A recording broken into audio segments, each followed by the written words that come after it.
السميع العليم من الشيطان الرجيم. بسم الله الرحمن الرحيم. على دالي احشروا الذين موبه بنزل موتوني بوازواجهم ابينغولي مبدي وما كانوا اكونكو بلاتي يعبدون هبروا من دون الله كهنا الله موبه بففهدوهم تندي نمبه الى صراط الجحيم فاد لاول يا ngol kayito jahannam. malaika ben wadi dum mobindiri be fo jolkindiri soggi sutini ka naɓugol ɓe ka yiite allah yilti dal waɗi fuhum darneɓe taw innom no kamɓe mas'uluna no woodi koɓe landitete koɓe landiteteɓe tawi landitagol ɓe ngol nawos ko ɗaɓɓalngol ɓe portu sortino ɓe yaltira balkono ɓe ɓeydira natirde eno lande ɗen allah daali kon no woniri malakum kon ɗum heeɓi on laatana saruna on ala wallidirde ɗo hannde dal sikoni humɓe alyawma hande mustaslimuna ɓeno jebbilani allah hande ɓeno yankini dey waago bala fewtiti baadum yoga e maɓɓe ala baadum e dow yoga yatasaaluna hiɓe landodira ɗaaluɓe wi hakkundeji maɓɓe toon daarago e innakum on on kuntum on laatinoɓe ka aduna tunana anil yamin hiɗon ardiranaynomen ka ñaame amen mbi mana ɗon ardiranaynomen doole wonde fiyo men ɗofto on kul wiu balskoni lamtaku ɗaalu ɓeya kadi jaabi balskoni lamtakunu on laatanoke mu'minina onon men ko gomɗinɓe on wonano gomɗinɓe hay fi kala meɗen ardande on dole fi on ɗofta men kono menen kadi men tawano on ko gomɗinɓe saabu wama kana lana laatanaki men aleykum e dow moɗon min sultanin immorde dalil ko ɓorota on eko wonɗon adda men eko min woni min jogaki dalil min hollali on dalil hay e hunde balskon kuntum onon kadi on laatike ɗoman ko yimɓe taghina bewɓe fa haɗɗa tabiti alayna e dow meɗen en fo qawlu rabbina konngol joomi meɗen ngol wonde innano enen lada iguna on dekkay lette ɗen fa waynakum min bewini on ko goonga inna menen kadi noon kunnamen latike wawino ko min bewɓe on yii ko min bewɓe on wakkilike on jokki men e hoore ɗum iɗon andi koye bewre nde min woni nden koye nden kadi min fewnata on allah daal fa innam no kamɓe yawma ɗin deññande fil adabe e nder lette ɗen jokkunoɓe e jokkanoɓe yamirnoɓe e yamiranoɓe mustarikuna koɓe kafuɓe e nder lette ɗen inna menen kadalika ko wanu ni nafalu min gollirta bil mujrimina kala ko wiyete kon bandi kala bandi ɓen no ɓeeɗo girdirani no allah siforani en ni o girdiro ɓeeɗo ko noon kala bandi girdirte innon no kamɓe kanuɓe laatiki ka aduna fortuji maɓɓe ɗin ko waɗi saabu ha ɓe yaw yiite e hino ɗiɗo mi mana ɗum ɗo ko laaɓalngol en reedu ko wallitagol en enen wuuruɓe ɓen fi en eto renoɗen e majji innam no kamɓe kanuɓe laatiki ida qila lam si ɓe yettama la ilaha ala reweteɗo illallah si wono allah yastakbiruna ɓe mawnintino e jaɓɓugol wonde ala reweteɗo si wono allah ko fanda ɗo na bimana wasi ko mawnintinagol e wigol ngol la ilaha illallahu tun goɗɗo no wawi wi'ude la ilaha illallahu hara mo wooli ɗum ɗon ko hunduko emo waɗi kalimatu shahada on kono haray mo mawnintini misal ko allah yamiri kon fo sa waɗali ko allah haɗi kon a accali haray a wiyali la ilaha illallah hay so tawi ɗa wolde konngol ngol ka hunduko wa yaquluna heɓe inna inna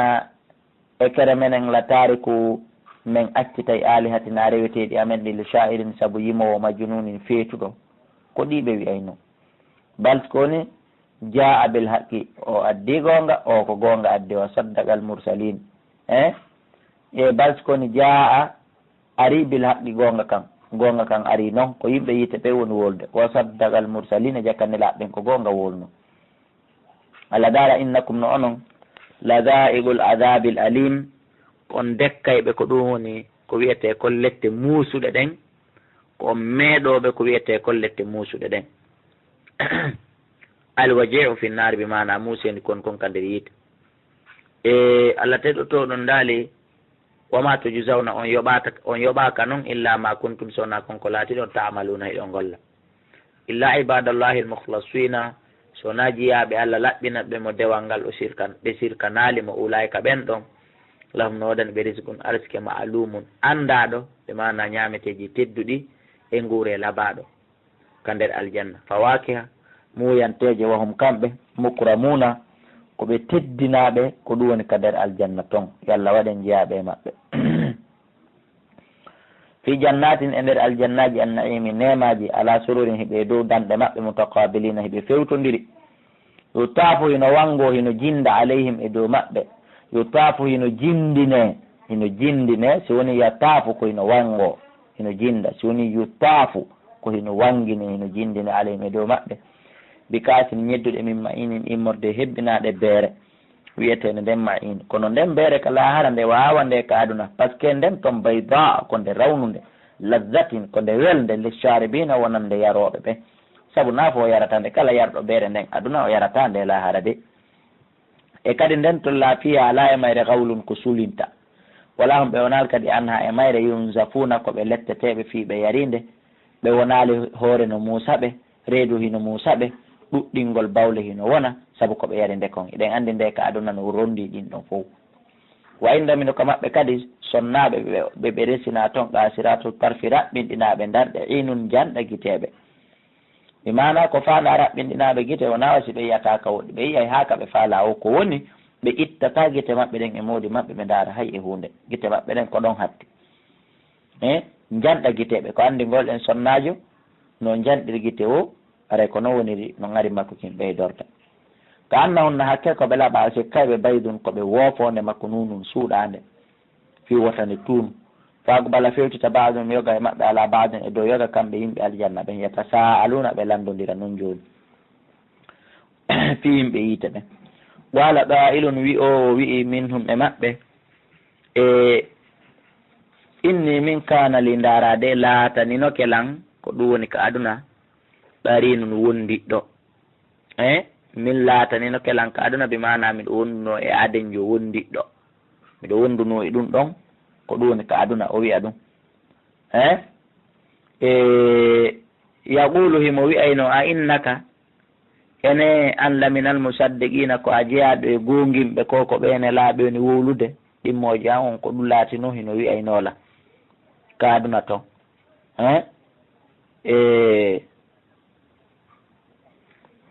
ko ɗum o wiyaynolan bi mana kanko o gomɗina o landolan kadi o inna kere an ko a jeyaɗo e gonginɗo ko ko ɓene laaɓe woni wowlude wonde e jamitina wonde sen maayi wa kunna e laatike turaban bumbulayde o e jaman e ƴiye aynano enen lamadinuna koyen immintinteɓe ene an hiɗa hooli ɗum ne saabu angal hoolagol makko ngol kanko ɗum bi mana o landolan ɗum so tawi woni min miɗo hooli ɗum so tawi woni si en maayi koyen immintinteɓe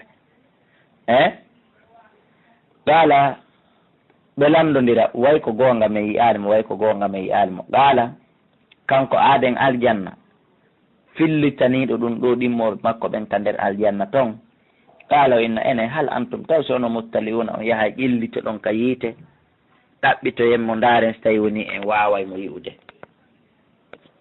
on acca hakke qissa ɓeɓe wonɗen janngude ɗiɗo ko ashabul janna ni yimɓe jardin ɓen ɗiɗo ɓeɓe yewtuno ɗen fimum ka suratu kaafi ko kamɓe ɗiɗo ni qaala ɗa'ilun wi o wi minhum e maɓɓe bi mana ko gomɗin ɗon on hino wiye yahuda inni min kana li laatanino kelan qarinun wondiɗɗo ɗimmojo ka aduna ko ɗum woni kefeero on no wiye abu butrus ko no woni no wiyete yaqulu himo wi'aynolan ka aduna kanko butrusu a innaka ene an yahuda laminal musaddiqina ko a jeyaɓe e gongimɓe wonde ko en jeeyaɓe wonde a idamitata si en maayi wa kunna en laatike turaban bumbulayɗi o isamane ƴeekiɗe aynano enen lamadinuna ko en jeeyaɓe ko immintinteɓe an hiɗa hooli ɗum amin mi hoolaki ɗum o ɗo ɗimmo jam wiyeteɗo butrus meɗen yewtayno ɗum ɗo ko aduna o wiyana noon ɗimmoɓe makko ɓen ka aljanna qaala wehla antum taw si ono muttaliuna o ƴellitoto ndaren so yiyaymo toon fattalaɓe ƴellito fara'ahu kanko yahuda o ƴellito o ɗaɓɓita bi mana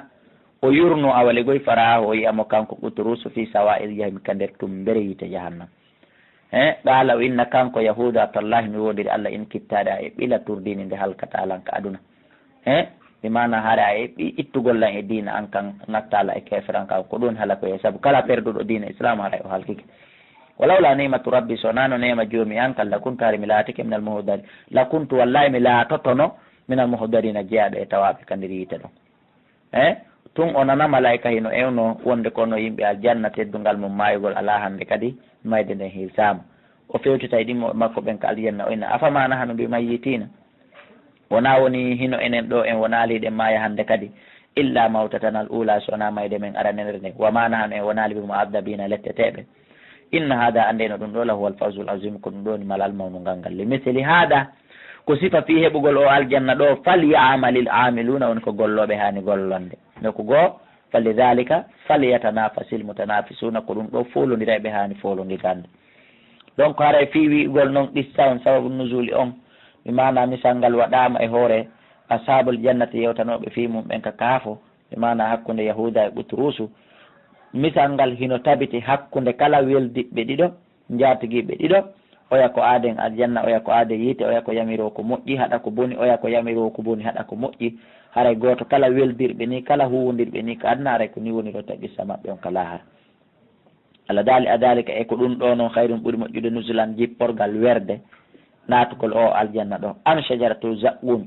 ka ko jippagol weera e ngal leggal wiyetengal zaqqum sikke o ala ko natugol ko aljanna weera ko ɗum ɓuuri moƴƴude werde saabu innano ngal leggal jaalnaha men waɗingal fitina molanaɗo jarrabiye molanaɗo ko ɗum woni lizalimina wonande toñoɓen wigol leggal hino fuɗi e nder yiite jahannama eɗen andi yiite ko sunnayi ɗum leggal aba jaali hino yeddi ɗum ɗon few kanko e ɗimmoɓe makko men Allah subahana taala ko ɗari so daali men waɗingal fitna wonande toñoɓen innano ngal so jaratum ko leggal takhruju hingal yalta hingal fuɗa fi aslil jahim ka nder tumbere yiite jahannam ko ɗo woni ko ngal fuɗi tal oha dimɗe maggal on sa yi ko ngal rimugol ka annahu asikkay ɗo ru'usu shayatin ko koye cheytanuji ɗin hakke ko ɓiɓɓe maggal on janɗi kaani fa innahum no kamɓe yimɓe yiite ɓen mbi mana la akiluna ɓe ñaamayi e ko ɗum woni minha e maggal fa maliuna ɓe hebbina minha immorde e maggal albutuna deedi maɓɓe ni ɓe ñaamayi ha rendum heewa mbi mana wona ɓe ñaamayi ha ɓe haaratako wona hunde haarininde ɗon mbi mana ko ɓe ñaamayi ha deedi maɓɓe ɗin heewa kono haray ɓe haarali kañum yimɓe yiite ɓen kañum yimɓe heeferaɓe ɓen Allah teɗuɗo to ɗon daali noon si ɓe ñaamingal ha deedi ɗin heewi ɓe ɗeɗɗike ɓe ɗon ɗama ɓe landike ndiyam summa inna lam refino wodani ɓe kadi alayha e hoore ɓiɓɓe ngal leggal si ɓe ñaamingal ha ɓe gayni ɓe mari la shawban jaran min hamimin immorde wulɗan immorde fatuɗan summa inna marjiyam reftino ruttorde maɓɓe nde wallahi la ilal jahimi ko faade ka yiite jahannama innahum no kamɓe alfawɓe tawi aba'ahum babiraɓe maɓɓe dallina ko majjuɓe ka hoore leydi ɗo ko fiɗoɓe korte ko wujjoɓe ko jamfotoɓe ko waɗoɓe démarche ko waɗoɓe bana yagal ko ñamoɓe haram fahum kamɓe kadi ɓe tefali baba maɓɓe ko jokki kon si tawi koko hani ma sihina kamɓe kadi ala asarem e dow battaneji baba maɓɓe ɗin yuhra'una ɓe tinni ɗon ɓe ñentini ɗum ɗon ɓe jokki ɗum ɗon ɓe wakkilani ɗum ɗon fotunoɓe analyse moƴƴa ko baba maɓɓe jokki kon taw sihino hani ma kasi hana kono ɓe tefali ɓe hittini ɓe ñentini gollal ko ɓe tawri baba maɓɓe ɗon kon donc ɗum waɗi ko résultat maɓɓe woni wala kadi dalla gomɗima jigablam ko adiɓe actarul awwalina ko ɓuuri ɗuɗude e aranɓe ɓen wala kadi arsalna gomɗimen neli fi himɓe maɓɓe mundirina waajotoɗole ɓe ronkinɓe ɓe sali waaju komin neli kon e maɓɓe fanjour kono ɓaɓe yeddi daari kayfa kana konno laatori aqibatul mundarina lette battane waajaɓe saliɓen ɓe halkino illa ibadallahi sona jeeyaɓe Allah almukhlasina laɓɓinan ɓe mo dewal ngal ɓen ɗon daɗi so ɗum feƴƴi wala kadi naadana nuhun gomɗi nuhu noddimen ɓa o soñjike yimɓe makko ɓe lorrimo ɓittinimo o tourno juuɗe makko ɗen o noddimen ɓa o noddimen men tandinano fala ne imal mo yibuna moƴƴi komin jaabimo moƴƴi komin notimo saabu wanajjaynahu men dandunomo heña wa alaw kanko fo e ɓeygure makko nde mbi mana yimɓe gomɗinɓe mo ɓe min danduno ɓe minal karbil azim immorde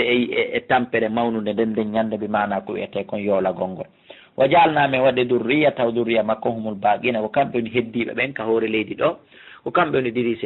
dirisoɓen ka hoore leydi ɗo ila yawmil qiyamati mbi mana ha ñande dargal laatanimo ɓiɓɓe tato ɓen no wiye Sam e Ham e Yafis ko ɓeɗo ɓiɓɓe tato acci amma wiyeteɗo Sam on ko woni baba arabu ɓen e kala hoɗuɓe ka suriri arabu ɓen amma wiyeteɗo Ham on ko woni baba ko ɗum woni Abu Habash wal barbar was sanada ɗiɗo leƴƴi tati kala goriji tati kala ko ɗo wiyeteɗo Ham woni baba maɓɓe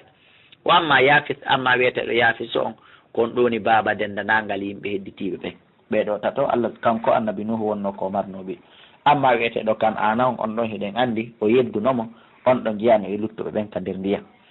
ko andingol ma an kadi lorraji ɗi wonduɗa ɗin e sattendeji ɗi wonduɗa ɗi wona ya joɗude e majji ko ya toro Allah subhanahu wa ta'ala an kadi sa torike mo tun haray fala ni'mal mujibuna moƴƴay ko jabotoma Allah dal wa tarakna ma yacci alayhi e dow makko kanko nuhu fil akhirina e ɗengal sakkitoreɓe ɓen e jungo sakkitiɓen ɗum woni enen ɗo o acci inde nuhu hakkude men enen sakkitiɓe wonde hon ɗum salamun jaɓe kisi woni ala nuhin e dow nuhu fil alamina e nder windere makko taggore fewde makko inna menen kadalika ko wano ni no min yoɓiri nuhu ni na defi ɓay ko annabajo woni wano min yoɓiri nuhu ni kadalika ko ni najjisil muhsinina mi yoɓirta dende nangal moƴƴime ɓe innahu no nuhu min ibadina ko jaaɓe jiyaɓe amen almuminina gomɗinɓe summa agaragna al akharina refti men yooli hedditiɓɓen wa inna min shi'ati andu no jeeya e gorol makko ngol kanko annabi nuhu la ibrahima wallahi oɗo wiyeteɗo ibrahima on ko jeeyaɗo ko ɗum woni e gorol makko ngol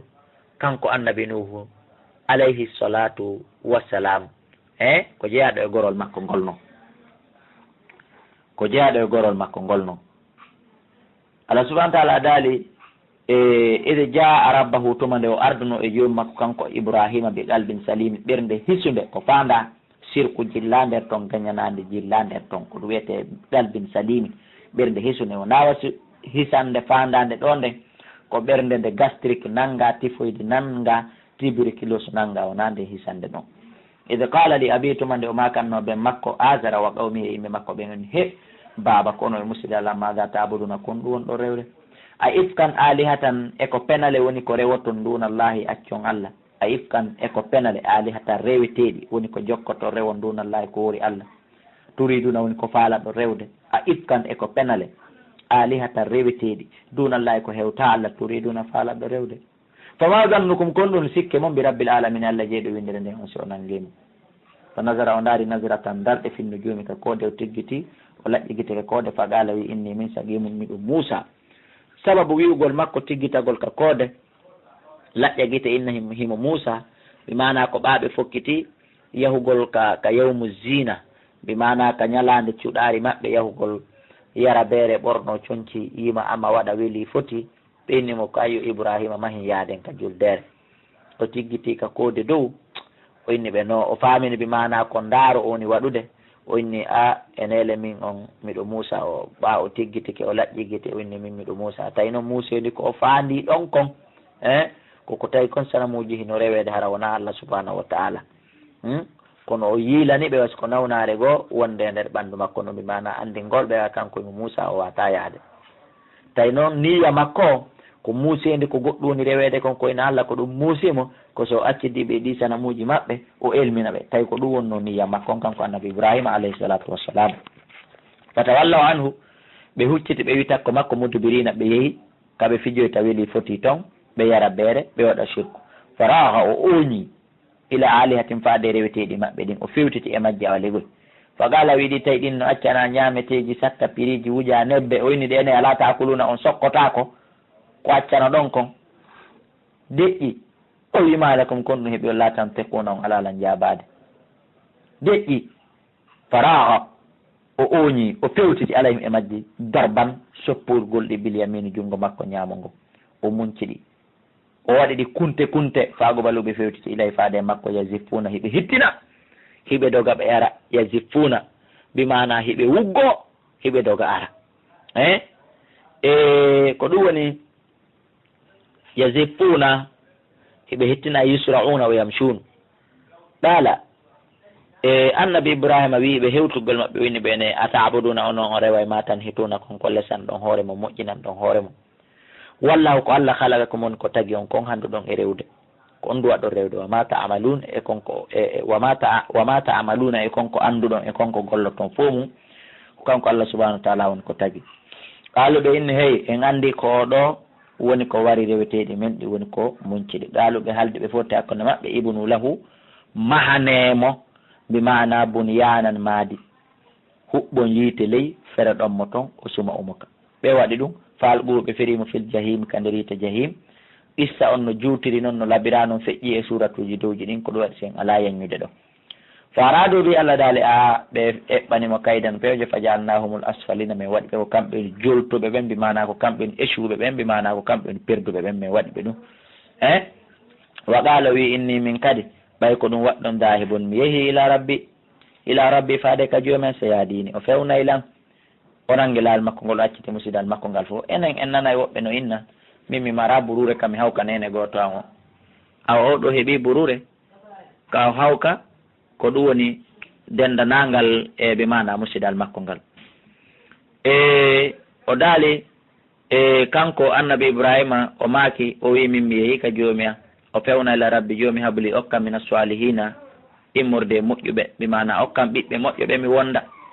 fa basharnahu min humpitimo bi gulamin ko ɗum woni min okkuraymo ɓiɗɗo min okkuraymo suka halimin muññiɗo falamma balaha ko ɗum woni ɓa o hewti ɓa yettike maahu wondude e makko ko ɗum woni assaya suka yaago falamma balaha ɓa Allah subahana wa taala ko Allah dalɗon fa basharnahu min humpitimo kanko annabi ibrahima min weltinirimo bi gulamin paykum halimin muññikum ɓiɗɗo muññiɗo mi mana alegoy o kama ɓiɗɗon o nayi ɓiɗɗon ha o janɗi falamma balaha maahu ɓa o yettike wondude e makko assaya mi mana yaadu ndun alegoy ɓa o wondi e annabi ismaila ha o woni suka o yettike helli feede ɓaala o wi yabunayya kayo ɓiɗɗo an kanko annabi ibrahima o waali e hoyɗi emo hirsa ɓiɗɗo makko on ismail hiɗen andi noon annabaɓeɓen kamɓe koyɗi maɓɓe ɗin ko gollirteɗi o yabunayya kayo ɓiɗɗo an ismaila mo inni min arami fil manami kadi o ngola anni min adbahu kam miɗo hirse fanzour ndaaru maga tara ko honɗum woni ko yiwɗa e ɗum ya ko ayo ɓiɗɗo an ɗaala annabi ismaila maaki hakke ko o ne'ani baba makko o ɗofti hirsede nden o wiyabati koye baba ifal huuma tu'maru ko yamiraɗa kon o wiyali baba hirsan hande woɓɓe goo nanata ɗum tama hundukkon mi mana o wi huu ko yamiraɗa kon sa taji ɗuni a tawayla inchallahu si Allah jaɓi mina sabirin komi jeyaɗo e muññiɓe ɓe halde ɓe fotti hirsugol mo ngol falamma aslama ɓaɓe fotti hirsugol mo ngol wa tallahu o wallinirimo o hippirimo lil jabini tinde nden ko o waɗiri ɗum mi mana ko fi wata guite makko ɗin cikko e ɓiɗɗo makko on yurmamo ma wata guite hirseteɗon cikko e makko kanko hirsowo on o huula o wallinimo o hippi o ñiɓi ko ɗum wiyete laɓikin fi hirsugol on say Allah daali wa nadaynahu min noddimo ɗon kisan ayn siko woni ya ibrahimu kadu saddaqta ru'ya men andi a gongini koyɗol ngol wata hirsumo dey inna menen kadalika kono ni najisimen yoɓirta almusinine moƴƴinɓe golle ɓen inna hada andeno ɗum ɗo lahu wal bala wallahi ɗum ɗo ko jarrabu yalmubino feeño ɗo kono kanko annabi ibrahima o feƴƴi e ɗusanemo Allah waɗanimo on Allah daali wa fadaynahu min sottirimo min lontinirimo kanko ismaila ɓe dabini kirse azimin mawnuɗe Allah subahana taala ƴetti sakari ka aljanna addi ndi sorti annabi ismaila sorni sakari ndin kanko annabi ibrahima alayhi salatu wassalam o hirsi o gayni o tawi ko sakari ndin o hirsi o wi allahu akbar o wayrno ko ɓiɓɓe makko woni heesude o tawi ko sakari o hirsi o wi allahu akbar sakari ndin ndi wayrno hindi fijude nane ndi tawti ndi hirsama ndi wi allahu akbar annabi ismaila wayrno kañum hirsede o tawi mo dari hisi oɗa hirsama o wi allahu akbar ko ɗi kabbirali ko o layya woni sunna on hatta al ana julde donkin kala haray goto kala emen hino hani hirsude layya mi mana sunna ko baba meɗen adama wonno hirsude ɓiɗɗo makko on layya Allah lontini ndi ɗo sakari ko ɗin kabbirali kadi woni ko hanuɗe ñentinde e nder balɗe ñande sappo donki ha sappo ha sappo ɗiɗi ko ɗi kabbirali woni ko yi o ton hiɗen waɗa ka batte julɗe wa taraknami acci alay makko fil akharina e sakkitiɓen salamun jam e kisi ala ibrahima dow ibrahima kadalika kono inne jisino yoɓirte almuhsinina moƴƴinɓe golle ɓen innahu no ibrahima min ibadina ko jeeyaɗo jeeyaɓe amen almuminina kom ɗimɓe o basharnahu min humpitimo bi isaga wonde o heɓay kadi ɓiɗɗo wiyeteɗo isaga goy kadi ɓawo ismaila on kadi nabiyan ko annabajo min assalihina jeeyaɗo e moƴƴuɓe o barakna min waɗi barki alayhi e dow makko wa ala ishaga e dow annabi ishaga wa min durriyatima eno jeeya e ɓiɓɓe maɓɓe ɓen e durriyaji maɓɓe ɗi musinun moƴƴinɗo wa zalimun li nafsi e toñuɗo hoore mum mubinin feññini tooñe ɗen hiɗen sutti ɗum noon kawre leydi ɗo fewnduɗo wala gade manannasi ɗum feƴƴi gom ɗi min moƴƴiki ala moussa wa harun e dow annabi moussa e harun wa najjaynahuma min danndi ɓe wa qawmahuma kamɓe yimɓe maɓɓe ɓen ɗiɗo min alkarbil ausine immorde e tampere mawnude nden honɗum ko firawna wonno hirsude ɓiɓɓe maɓɓe worɓe acca ɓiɓɓe maɓɓe rewɓe wa nasarnahum min walli ɓe fa kanu ɓe laati humul ghalibin ko kamɓe woni ko fooli wa ataynahum alkitaba ko ɗum woni min okkiɓe deftere nden almustabin windude feññini laɓɓini kala hunde wa ataynahum alkitaba min okkiɓe deftere nden mbi mana tawrata on almustabina feññinde kala hunde laɓɓini kala hunde wa hadaynahuma min firni bi as-sirat al-mustaqima ila al-fi'ngol ngol wa tarakna min acci alayhima e dow maɓɓe fil akhirina e sakkitiɓɓen kadi wonde salamu jamɓe kisi woni ala Musa wa Haruna e dow annabi Musa e annabi Harun inna menen kadalika kono ni najzima yoɓirta al-muhsinina moƴƴimɓe golle ɗen innahuma anduno ɓeeɗo ɗiɗo min ibadina al-mu'minin ko ɓe jeeyaɓe amen gomɗinɓe si ɗum feƴƴi wa inna Ilyas anduno oɗo annabajo kadi wiyeteɗo Ilyas wallahi oɗo kadi laminal mursalina wallahi o ko jeeyaɗo e nelaɓe kanko ko ɗum woni annabi Ilyas ko jeeyaɗo ko ɗum woni e nelaɓe ɓen wa inna Ilyasa anduno Ilyasa laminal mursalina wallahi ko jeeyaɗo e nelaɓe ɓen ido qala li qawmi tumande o wiyanno yimɓe makko ɓen ala tattakuna en hulata Allah atadu'una ba'alan e on reway ngaari onon ko ngaari rewoton wa tadharuna accon ahsanal khaliqina oɗo allahjo